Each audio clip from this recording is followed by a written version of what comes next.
Can I formally welcome you all here to the European Parliament today. For those of you who don't know me, and believe me, I've tried my level best to make sure you do know me, my name is Sajjad Karim. I'm a member of European Parliament for North West of England. And actually for European Parliament standards, timing-wise, we're not doing too bad. 3 minutes just off the mark. So well done to all of you for navigating our security and getting in here in good time. I really am actually delighted to welcome you all here for this afternoon's event, which has been titled The Future of Audit Towards More Transparency, Quality and Independence. The event itself has actually been very well organised by both ACCA in partnership with ECODA, and I am pleased to be able to host everyone today for the discussion here in the European Parliament. As you will be aware, the format of the event will be a series of panel debates, together with an opportunity to hear from Ms. Nathalie Berger, who is head of the unit responsible for audit policy within the Audit Commission at some stage. Before I hand over to Sue, who will deal with the introductions and moderate the first panel, let me begin simply by offering some thoughts following presentation of my 2 draft reports in the Legal Affairs Committee a week or so ago. Some of you may not be entirely surprised, but there has been 1 or 2 reactions from some commentators. Some of the reaction has been shock horror.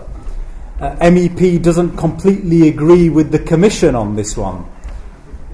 Calm down. It's not the first time, and believe me, it won't be the last. We are entering quite a critical and a very interesting phase now. And that's why today, and the timing of today and the title that we have here today is very apt. On each of the topics covered in my drafts, and in particular on the hot button issues, I believe that my report follows a clear philosophy that audit quality, transparency and independence should be the foremost considerations when designing an audit regulatory regime. Where that is in relation to the proposal for a rotation backstop to guard against excessive tenures, measures to improve auditor reporting, or strengthening of the audit committee to promote good governance, the foundations have always remained the same.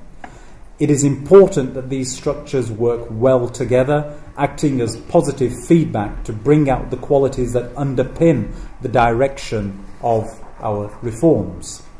For instance, I have emphasised the importance of an annual review and appointment by shareholders of the statutory auditor, but this alone would not bring things a step forward. I have therefore also tackled a lack of transparency and disclosure in the market, enhancing the solid base already put forward by the Commission in this area.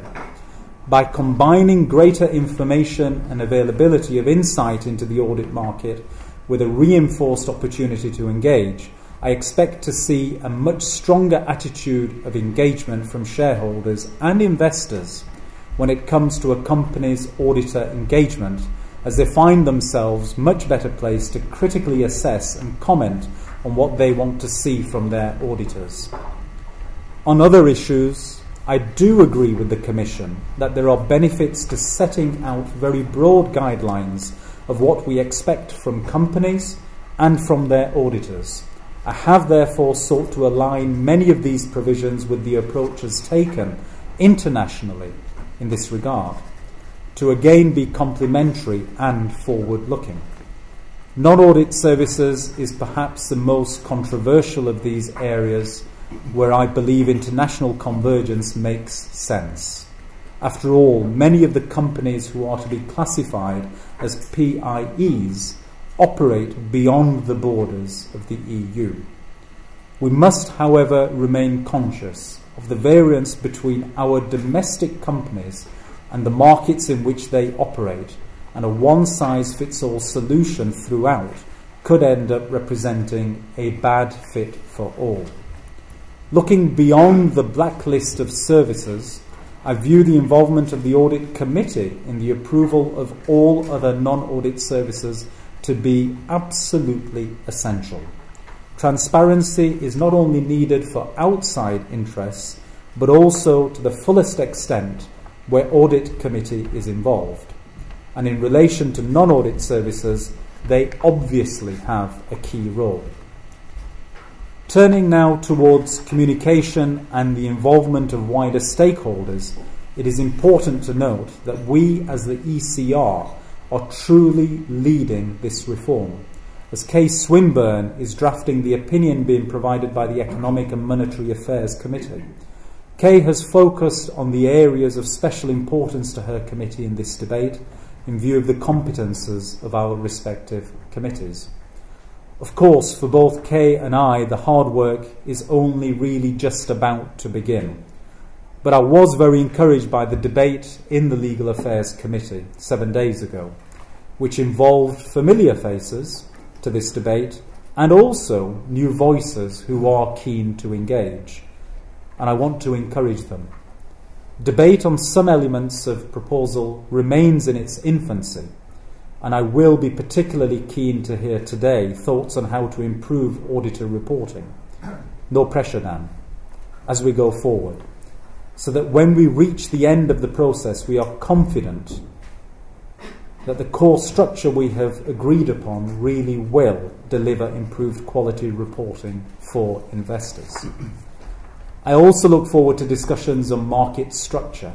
I have been very clear that I believe that market issues are a matter for competition authorities to investigate, as is presently happening in the UK, and to resolve if issues are uncovered. I am not, however, closed to ideas which would have an impact on competition, where proposals are grounded in audit service quality, but may also act to expand commercial offerings.